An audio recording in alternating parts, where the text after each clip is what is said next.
Hello, my friends. God bless each and every one of you. I hope you're having a wonderful weekend. It is Sunday.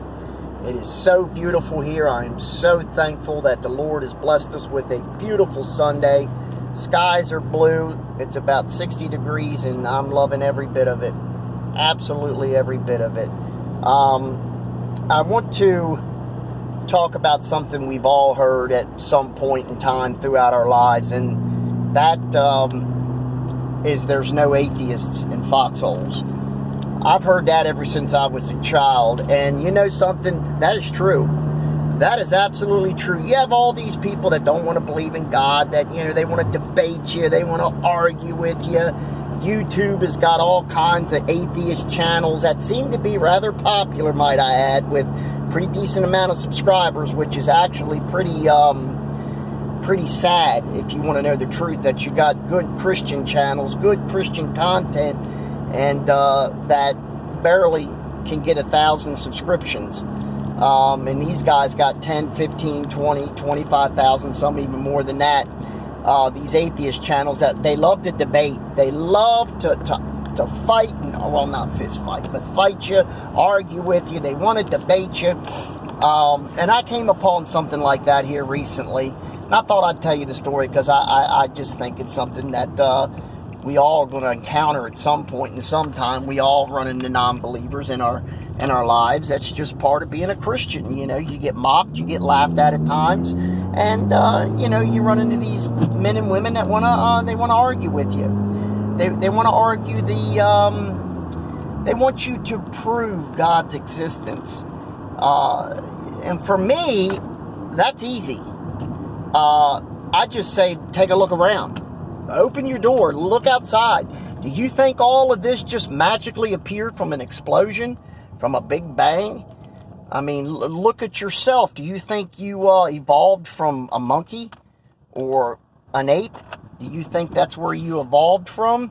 And if so, then why hasn't every ape, monkey, whatever, have evolved in some aspect throughout history? We've had a recorded history for thousands of years, and there's not been one record of any monkey, ape, or anything of the sort evolving towards, you know, being a Homo sapien.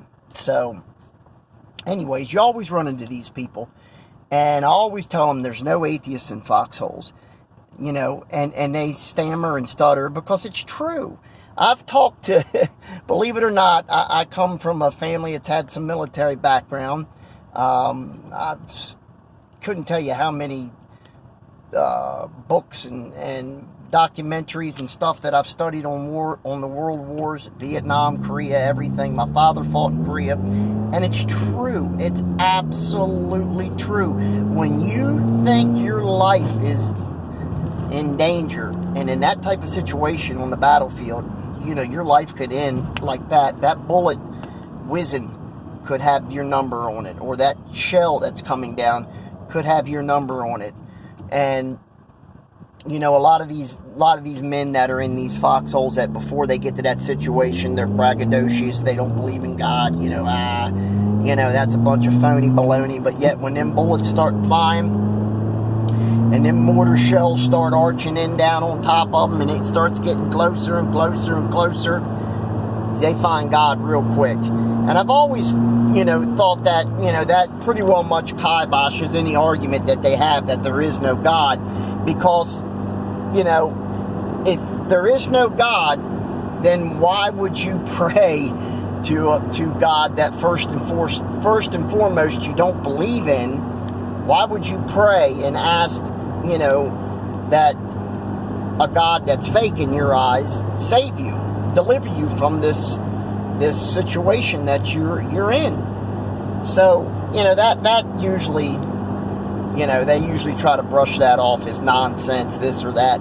But I always say, you know, take a look outside. Literally take a look outside. Everything has a place and a purpose in this world.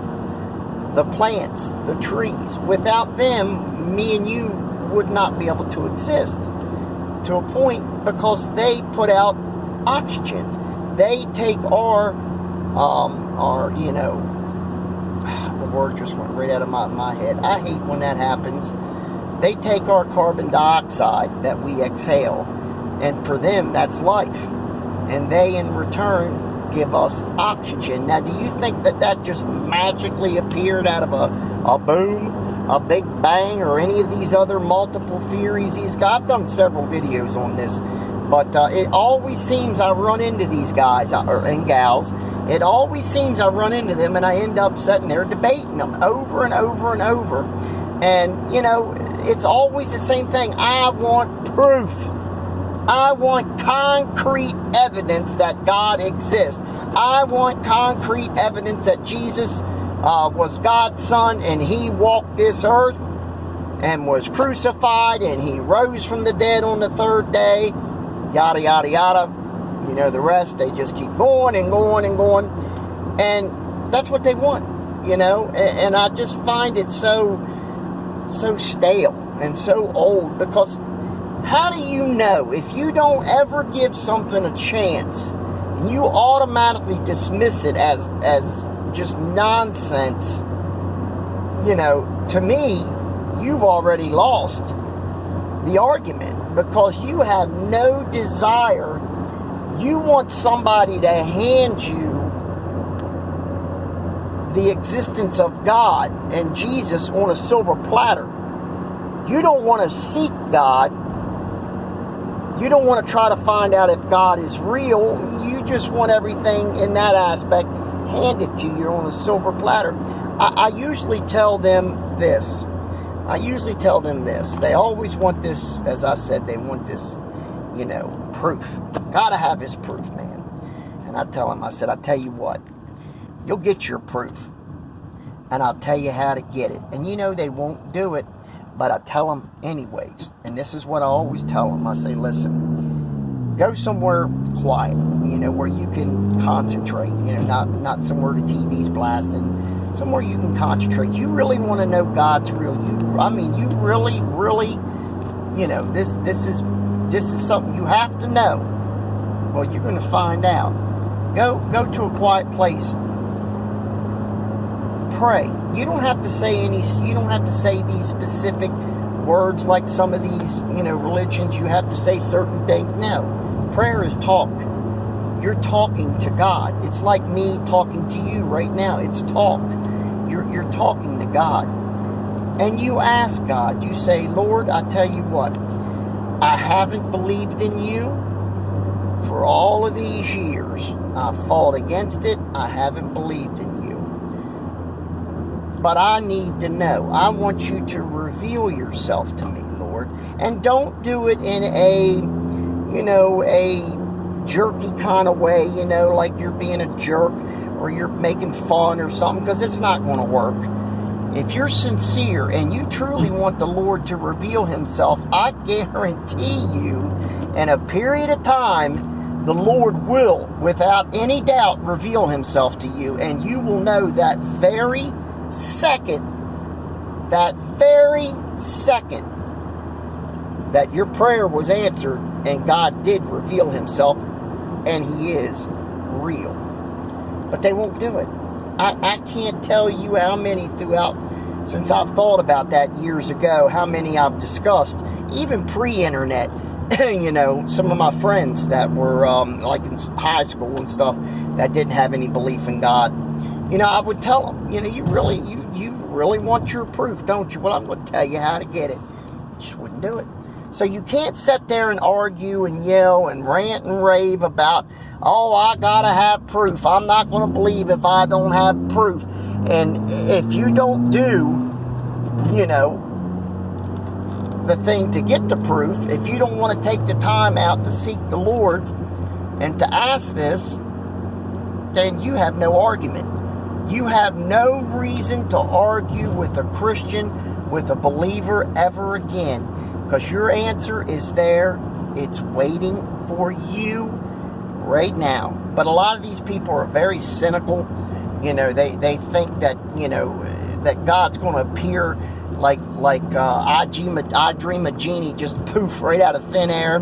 Can God do that? Oh, absolutely, sure he can. But, you know, this is them being cynical. This is what, you know, they always depict. They want God just to They want God to walk up to them and shake their hand and say, "Hi, I'm God." You know, come on. I mean, you know, really? This is what we get. This is what we get. I hold a special place in my heart for the atheists. You know, I don't dislike them.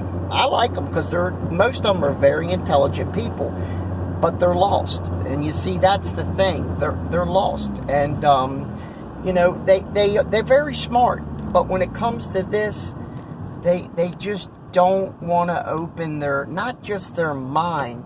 They don't want to open their heart to the idea that God is real, that He did send His Son down here, that Jesus did walk this earth, that Jesus performed all of those miracles that we read in the Bible. He did go to the cross and was crucified. He did rise up in the third day and then ascended to heaven. These things occurred. You know, a lot of the Bible, believe it or not, a lot of it has been historically backed, meaning they've found artifacts. If you go to Israel, which my mother has gone, I would love to go, but right now they're on a high military alert, their highest military alert, because of the gentleman that's in office who has decided not to you know, work with them, which is a very big mistake. I've already did a video on that, but I would love to go to Israel because they have marked out places like where Christ was crucified, Golgotha, where He was actually crucified. And if I'm not mistaken, look, I could be wrong on this, but I believe they also know the tree where Judas hung himself not long after giving up Christ in the Garden of Gethsemane. They even know where the tree is, and you can see it. I think, for some reason, that's sticking in my mind as they have that. If I'm wrong, then, you know, it's not. I'm not trying to, you know, fool anybody. It's a mistake, but I do believe that you can see the tree, that it is there. I believe, but I know Golgotha, you know, is there where Christ was crucified. There's all the places where He walked, you know, and it's fascinating. And they've dug up so many artifacts from Christ's time that show, you know, yes, this did happen. Yes, there is this, where the Bible says this, and this. There it is, you know. I remember, and I'm going to close with this. I remember a gentleman went to Israel because he wanted to locate the cities of Sodom and Gomorrah, or he wanted to go out there to where they were at. And there was a Israeli guide that knows the area real well. And they went there. They went to right where Sodom and Gomorrah was at in biblical times, where, you know, the cities existed. And do you know, he walked up to a cliffside, hard-packed clay, dirt. You know, it was really hard-packed. And I believe he took I don't know, whatever was on the ground, a stick or something, I can't remember. But I remember he took it and chopped a little piece, because it was like compact clay, you know, just sheer wall. And he chopped a piece off, and underneath that clay, dirt combination was sulfur. And if you remember, what did God do to Sodom and Gomorrah? Remember what God did to Sodom and Gomorrah? What He rained down from heaven upon them? And lo and behold, right where Sodom and Gomorrah existed all those thousands of years ago, was underneath the surface, not deep, but right underneath of it was the yellowish sulfur that burns. If you know anything about hell, they say, you know, that it stinks of sulfur and whatnot. But yeah, that is true. I believe that gentleman's name is Trey Smith. Trey with an E. Trey Smith, obviously. He's got a wonderful channel. He's got a website called godinanutshell.com, where you can buy these wonderful books that he has. Anyways, I'm not, you know, I don't personally know him or anything, but I like a lot of his content. But I watched that video that he did when he was in Israel, and I thought it was fascinating. And it was just another example of proving biblical scripture as truth. So, you know, if you come upon atheists, don't get mad, don't get angry, because first off, you know, that's not something Jesus would want you to do. That's not what Christ would want of us. We're to love. Remember, we're to love, not the sin, but the person. So just always remember that, and go, you know, just, you don't have to argue with them. You don't have to fight with them. And you don't have to know the Bible from cover to cover if you're a new Christian. Just tell them to take a look around at everything around them. You know, look at your hands, how everything is just made. Without that thumb, go try to pick up a cup of coffee. It's not as easy. You know, it just isn't. And just, it's wonderful how things are. So, anyways, that's all I got for you today. And if you see this video, I know there's one person that consistently comes on my channel and dislikes the video. I know they don't watch the video.